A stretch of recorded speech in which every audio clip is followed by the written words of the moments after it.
Bonjour, c'est Baptiste de la Cave au Secret des Vins. Je suis ravi de vous retrouver pour la dégustation du premier vin de la première box du mois de juin. On va goûter ensemble donc la Colline en Flamme. On est chez Romain Père, qui est un jeune vigneron très talentueux, qui a repris le domaine des potiers depuis 2005, qui a pris la relève derrière le père, qui mène l'ensemble du domaine en biodynamie, sur donc, les terroirs de Villemonté, au cœur des Côtes Rouennaises. Donc on est sur des terroirs qui sont dans l'ombre des grandes appellations de la Loire. Déjà parce qu'ils sont relativement excentrés, on peut le voir sur la carte, j'ai prévu la petite carte qui va bien. En fait, les Côtes Rouennaises, on est juste ici. Donc on est vraiment sur les premiers contreforts du Massif central. Vous pourrez m'appeler Miss Météo également. Donc ouais, les premiers contreforts du Massif central. On est sur des terroirs granitiques. Les terroirs granitiques sont la roche granitique, c'est une roche qui est relativement acide, qui va donner toujours des vins avec une belle minéralité, une belle fraîcheur. Vous pouvez mettre le nez dans le verre dès maintenant. Au nez, vous allez retrouver un côté très floral, assez intense, avec des notes, toujours ce côté assez mugué sur les chardonnays de chez lui. Des nuances un petit peu citronnées, agrumes, un peu pomelo également. On va avoir des notes de fruits à chair blanche. Moi j'ai ce côté très pêche blanche, légèrement abricoté, qui est sympa, qui est présent également et très sympa. Et ensuite, en bouche, on va en avoir une lecture qui est bien plus complète. En bouche, on va vraiment reconnaître le chardonnay. On a cette attaque qui est vive, mais ce côté très ample, très gras. Et en effet, le chardonnay, c'est un cépage sur lequel on a quand même pas mal de matière grasse, ce qui donne un côté très opulent au vin. Donc on a ce vin assez généreux où on retrouve toute l'intensité aromatique et toute la palette aromatique que vous aviez au nez, avec une finale sur ce côté, cette légère amertume, même un petit peu saline, qui vient faire saliver, qui est très appétante. Donc c'est un superbe vin de début de repas.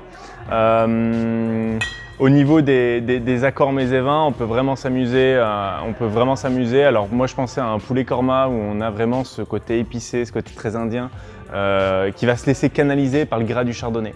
Alors le chardonnay, ça aime bien les plats légèrement épicés. Il ne faut pas avoir des épices trop puissantes non plus, mais tout simplement parce que le gras vient canaliser l'épice, reposer un petit peu le palais à chaque bouchée. Bien sûr, vous pouvez aller sur des poissons assez gras comme le saumon.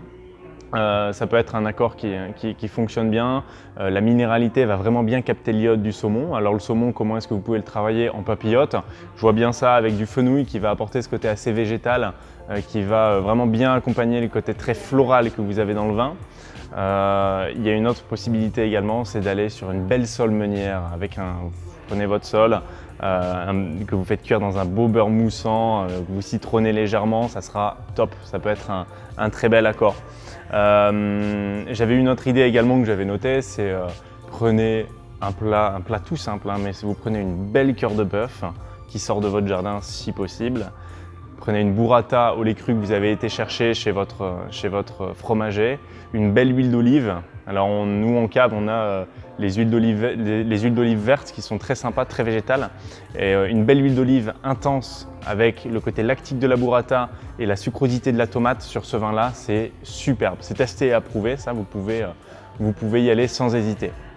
Je vous retrouve tout de suite pour la dégustation du deuxième vin, donc le Gamay noir de chez Timothée Delal.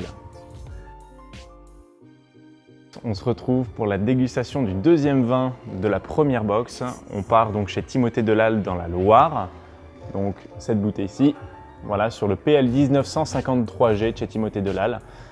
C'est pas une insulte, c'est un nom de code. Je vais vous expliquer ce que c'est de suite. Donc Timothée Delal, c'est un jeune vigneron qui a investi en fait dans les terroirs de Loire sur le secteur de la Touraine. Donc on est juste au nord-ouest de Tours. Donc Tours, on est juste là pour vous situer. Voilà, juste là, nord-ouest de Tours. Donc sur les terroirs entre Luynes et Fondette. Il a décidé de planter uniquement, enfin c'est pas lui qui a planté, mais il exploite une vigne qui est plantée en Gamay noir à 100%. Et pourquoi est-ce qu'il a donné ce nom-là? Tout simplement parce qu'en fait on est sur une parcelle de Gamay noir qui est plantée depuis 1953. Donc on est sur des Gamay noirs à jus blanc qu'on peut retrouver également dans le Beaujolais, qui ont plus de 70 ans. Alors pourquoi est-ce que c'est intéressant d'avoir des vieilles vignes de Gamay ou d'autres cépages? Tout simplement parce que sur une vieille vigne, on va avoir des enracinements qui vont être plus profonds, donc on va avoir plus de de concentration dans les vins, les rendements réduisent avec le temps également sur des vieilles vignes. Donc on va avoir des vins avec toujours plus de profondeur, souvent plus de complexité également et un peu plus de mordant. Donc le gamay noir à jus blanc, ce qu'il faut bien comprendre, c'est qu'on est sur un raisin noir à jus blanc, donc on est toujours sur des vins relativement friands, relativement légers. On a le côté très acidulé finalement d'un vin blanc, mais avec la structure d'un vin rouge. Et c'est ça qui est intéressant. Alors, ce qu'il faut bien comprendre, c'est que Timothée, sur cette cuvée, il a fait une macération dite carbonique. Donc la macération carbonique, c'est le fait de faire donc de lancer une fermentation. Donc la fermentation, c'est le fait que les levures présentes sur la peau de raisin mangent le sucre et le transforment en alcool. C'est comme ça qu'on fait du vin. Dans les films, souvent, on voit des gens qui vont fouler le raisin, qui vont l'écraser avec leurs pieds. Le fait de faire une fermentation carbonique, en fait, c'est le fait de justement ne pas écraser les baies de raisin. Donc les baies de raisin doivent être intactes et ça va avoir pour effet, en fait, la fermentation va se faire dans la baie de raisin elle-même. Vu que la fermentation se fait dans la baie de raisin elle-même et que les jus ne sont pas extraits de la baie, il y a moins de jus au contact des peaux et donc ça va vraiment favoriser l'expression du fruit et non pas aller chercher trop de tannicité, trop de matière. Donc voilà, la fermentation, ce qu'on appelle la fermentation, une carbo, une fermentation carbonique, c'est le fait de faire une fermentation sans écraser les baies de raisin et que ça fermente dans la baie de raisin elle-même. Donc on va avoir un vin qui va être très gourmand. Je vous invite d'ailleurs à mettre le vin au nez. C'est un panier de fruits rouges. On va retrouver l'amure, le cassis, on va retrouver la framboise fraîche. On a même des nuances un petit peu mentholées qui est lié au côté végétal du raisin.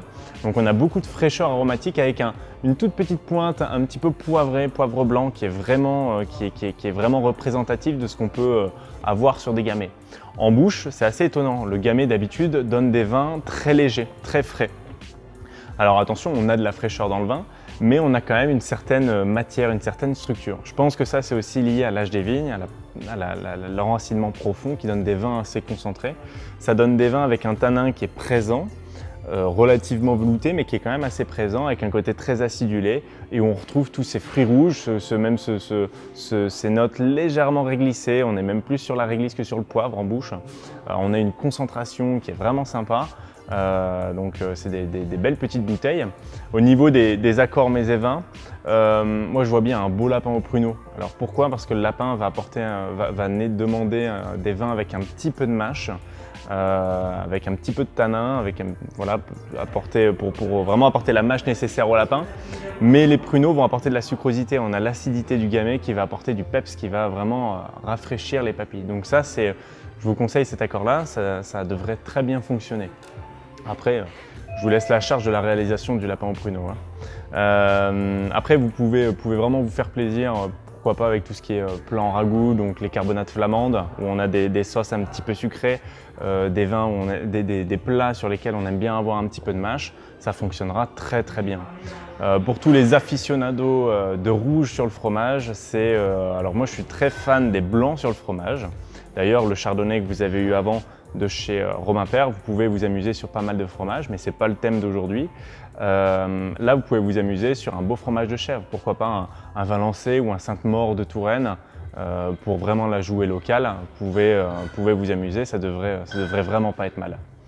Je vous souhaite une bonne journée, j'espère que la dégustation était bonne et on vous retrouve le mois prochain pour la box du mois de juillet. À bientôt.